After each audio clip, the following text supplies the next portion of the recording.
Are you building revenue or are you building equity? See, most dentists are building practice revenue, but in turn, they are building a worthless business. Why? Because that practice revenue is dependent on them being in the chair producing that revenue. And nobody wants to buy a business that's dependent on the owner. By the end of this video, you'll understand how to look at your practice through the lens of a buyer, and you'll understand exactly what increases the value of your practice, as well as what can make that practice really grow and produce a lot more revenue and be a lot more fun and give you a lot more freedom while running it. I'm Matt Kennedy. I'm the founder of Kennedy Wealth Design and the author of the best-selling book, Untapped Wealth. I help dentists get out of the chair and get into their life. We do that by helping them grow their most valuable asset, which is their practice, and integrate that growth with their other investments and other assets so that their future is more free and more secure. If you like this video, please subscribe to my channel and also click on that notification bell so you'll be notified when we post new videos. In his book, Built to Sell, after working with 14,000 businesses, John Warlow identified 8 key drivers of business value. And what's interesting about these drivers of business value is that they are actually identified by looking through the lens of a potential acquirer or a potential buyer of the business. Much like you might go to a realtor or a staging expert to find out where you should put your money in your effort to increase the value of your house before you sell it, paying attention to your performance, your practice's performance in these key 8 areas will have a dramatic impact not only on the value if you chose to sell it, but also a dramatic impact on the freedom that you can have in your business. So let's apply these 8 drivers to a dental practice. Now, as we dive into this, I want you to remember something very important. The goal is to use these 8 drivers as a framework or a methodology to build the maximum value of a sellable practice. But it's not necessarily because you want to sell it, but because owning a sellable practice gives you the ultimate freedom. So let's dive in. The first driver is financial performance. After analyzing thousands of transactions, we can say definitively that financial buyers only buy one thing when they make an acquisition. They are buying your future stream of profits. Let me say that again. Financial buyers are buying a future stream of profit. Therefore, as an owner doctor, you really have 2 big levers to pull to drive up the value of your company. And that is how much profit your company will make in the future and how reliable are those estimates. Now, it's interesting when I talk to dentists, most dentists don't even really look at their financials. They don't really get a profit and loss statement that they look at on a regular basis. They do what I like to call bank balance accounting. Whenever they're making a decision, they just look in their bank account, see how much is in there. They might look at maybe production and collections, see how much might be coming, and then they make the decision. But they never really slow down and take a professional look at their profit and loss statement. So what we do for clients is we help them just simply scorecard their practice on a monthly basis. And so this scorecard is very simple. We put in categories, general categories. We have a goal percentage, and then we have the current percentage based on what's happening in their practice. And it's just simply a red light, green light. Green light means, hey, we're okay in this area. Red light means we need to pay attention to this. So knowing your numbers is key to having an ultimate freedom machine that a practice can be. The second driver is growth potential. Now, this is your potential to scale up and grow in the future. Now, scaling up requires you to really think through your practice and create what's called the trifecta of scale. So thinking through your practice, what is it that meets the criteria of these three things that need to be necessary to scale. To scale something, it needs to be teachable, meaning it's easily teachable. It needs to be valuable, meaning patients want it. And it needs to be repeatable. That's the trifecta of scale. Now, many times when dentists are talking about growing their practice, I'll ask them a question. Hey, what do you think you need to do to grow your practice? They immediately, most of them, start talking about specialization. They say, well, if I go take this implant course, I could offer these implants. Maybe I'll add fast braces, or I'll do more cosmetic and I'll take this class. I'll do Botox, those kinds of specialization things. They believe that specialization is the key, but really the secret to scaling, again, to create a very valuable business, something that's teachable, valuable, and repeatable, the secret to scaling is to sell less stuff, meaning not specialty, but sell more general stuff to more people. So a dental practice, really, in my opinion, what we have tested and seen, that what meets the criteria for the trifecta of scale in a dental practice is just simple bread and butter dentistry, crown and bridge dentistry, and doing a lot of it. So what drives the ability to do a lot of crown and bridge, bread and butter dentistry? Hygiene visits. For reasons I'll go into later in the video, production always follows hygiene visits. We'll come back to that. The third key driver is the Switzerland structure. The name comes from the country which is obsessed with remaining independent. So you too should be obsessed with making sure your practice is independent of any one customer, employee, or supplier. Now, most dental practices are incredibly dependent on the production of one doctor, the owner doctor, or the veteran doctor. But think about this. If he or she is out, let's say for 30 days or longer, what happens? A catastrophe happens, right? Oftentimes, the hardest part of the Switzerland structure is reducing the practice's reliance on the owner doctor. But understanding associate math and how 3 associates multiplies your income as the owner without touching the patient can change that. In this worksheet, we see that the owner doctor produces $100,000 per month, which equals $1.2 million per year.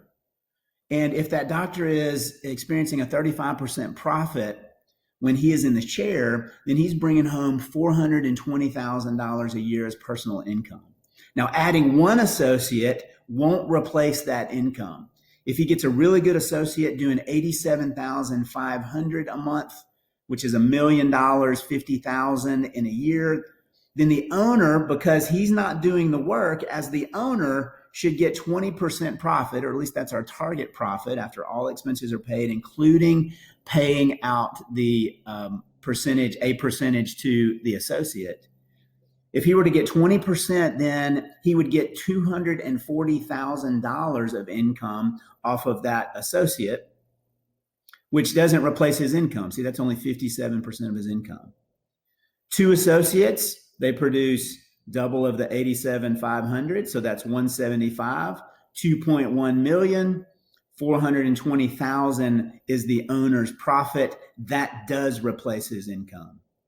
And if he can figure out, or she can figure out, how to have enough patient flow to add a 3rd associate, look what happens. Now they're earning $630,000 just for being the owner of the practice and not being in the chair. The 4th key driver is the valuation teeter-totter, and it is very interesting. It gets its name from the child's playground toy, because the idea that we want to come across is that the value of your practice moves in the opposite direction of your cash flow needs. In other words, the more cash your practice needs, the less it's worth. Now, the opposite is true. If your practice generates cash as you grow, then your business will be worth more to a buyer. And the reason for this is simple. When a buyer acquires your practice, they have to write two checks, one to you, the owner, and the second to your practice to fund its working capital, which is just accountant speak for the money you need in the bank to pay your immediate obligations like salaries, rent, and suppliers. So the money to write these two checks comes from the same pocket. So the bigger the check the buyer needs to write for working capital, the smaller the check you'll end up getting. Now, there's two key things that impact this in the dental practice or impact cash flow in the dental practice. The first is over-the-counter collections. Now, I see this a lot when we go in and do a practice assessment. One of the things that we want to find out is how much are we collecting over the counter? That tells us if our staff are actually asking for those copays, asking for the patients out of pocket. And so our target there, we want that to be around 40%. If possible. If it dips way below that, then we know that we have a scripting or a collections and over-the-counter collections problem we need to do a little more training on. The second is average days to insurance payments. Now, across the practices that we work with, the average days to insurance payments is 42 days from the time they file. Now, that changes if something is wrong. If something is filed incorrectly, it goes back into the queue and it's another 42 days on average to get back in. So being on top of insurance filing and those insurance payments really affects the cash flow and therefore affects the value of the business. Driver number 5 is recurring revenue. Now, I want you to remember a point made when we started. A buyer buys your future stream of profit. And therefore, the more reliable you can make your practice model, the more valuable your practice will be. So let's look at an example from the home security industry. So home security businesses have two forms of revenue: installation revenue they get from coming to install the system in your home, and monitoring revenue they collect each month for ensuring that they come to the rescue when there is a problem. So the industry standard valuation for installation revenue is 75 cents for every dollar of installation revenue. So if you have a home security business generating $1 million in revenue and all you did was installations, your company would be worth $750,000. Now, that same $1 million business with 100% monitoring revenue would be worth, look at this, $2 million, because acquirers pay $2 for every $1 of monitoring revenue. The monitoring business is 2.5 times more valuable than the installation business. Now, let's take some time here and really look at the recurring revenue in the dental practice. What drives the growth of revenue in the dental practice?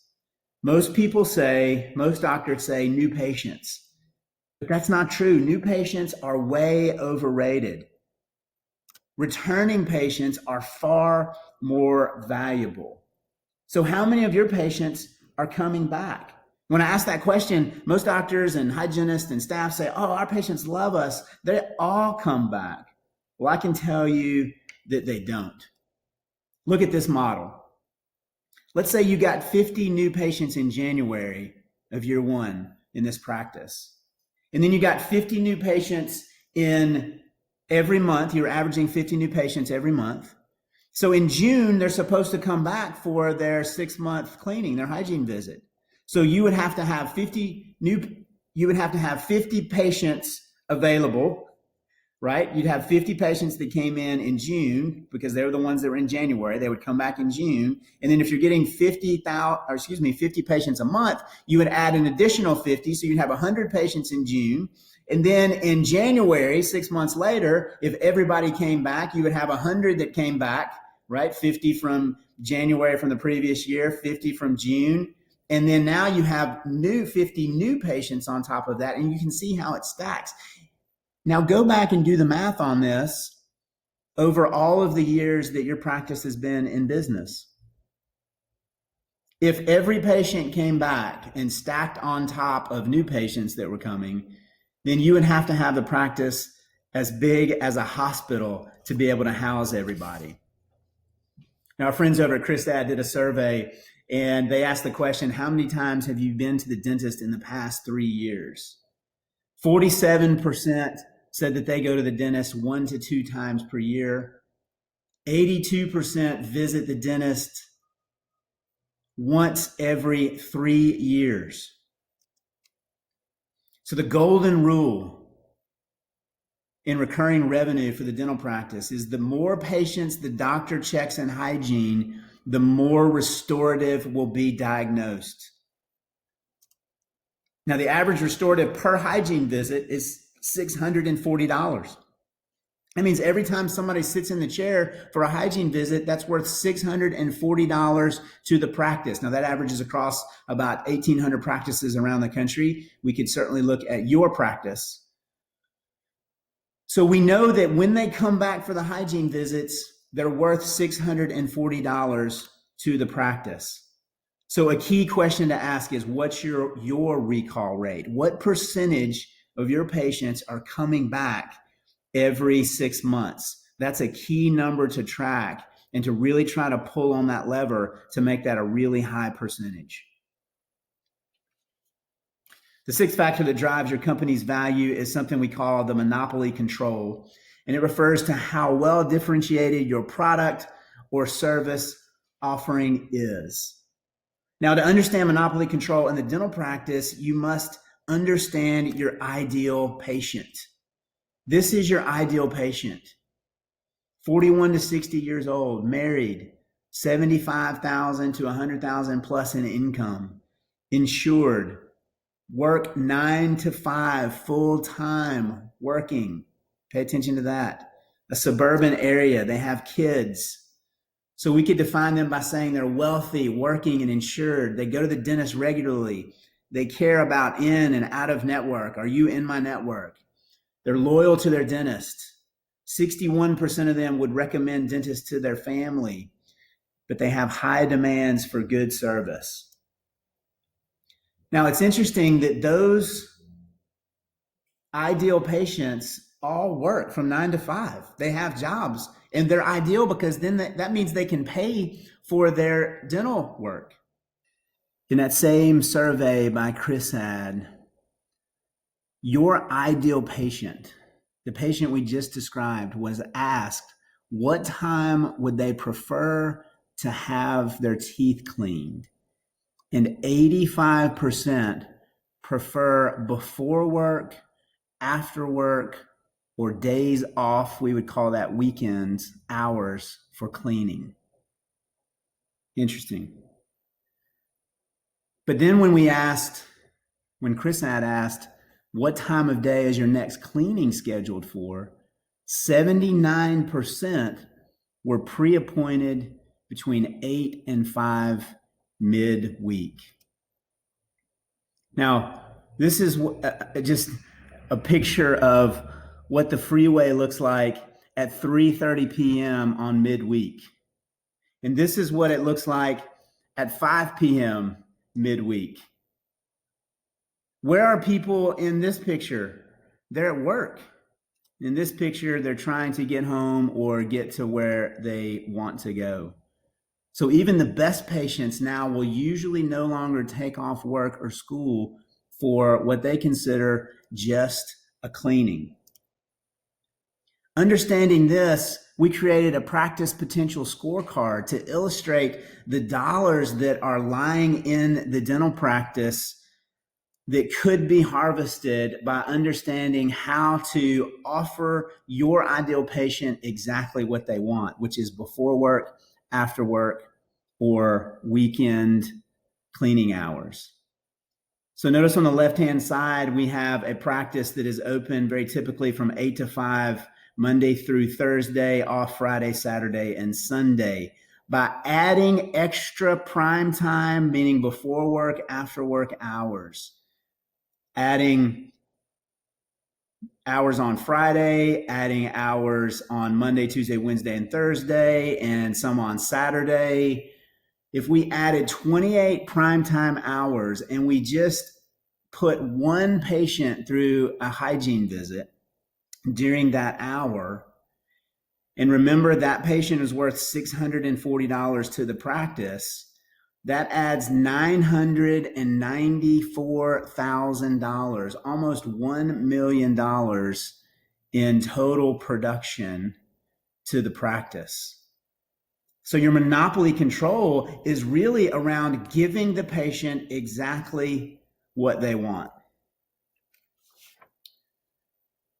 The seventh key driver is customer satisfaction. So not surprisingly, having satisfied patients is an important element of growing a valuable practice, but having satisfied patients is not actually enough. Your goal should be to have patients who are not only happy, but also willing to come back and repurchase, and also to refer you to your friends. So asking or doing a survey and asking your patients if they were happy with their service or happy with their visit is not enough.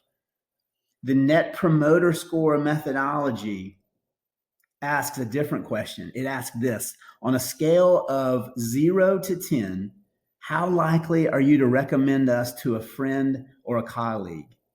It turns out that the answer to that question was highly predictive of both referral and repurchase. A few companies in the world are what we consider world-class in this Net Promoter Score. If you have a high Net Promoter Score in your practice, you will have a much more valuable practice. You'll also have a much more lucrative practice because your patients are doing exactly what we just proved that you need them to do. You need them to come back over and over again. Finally, number 8 is what we call hub and spoke. And we call it this because it is much like the airline industry. They rely on a hub and spoke model, which means they have hub airports. And this is very efficient to move planes around the globe until one of those hubs gets snowed in. And then the entire system breaks down. The same is true in the dental practice. Who is the hub most of the time in the dental practice? It's usually the owner doctor, because they control their business with decisions.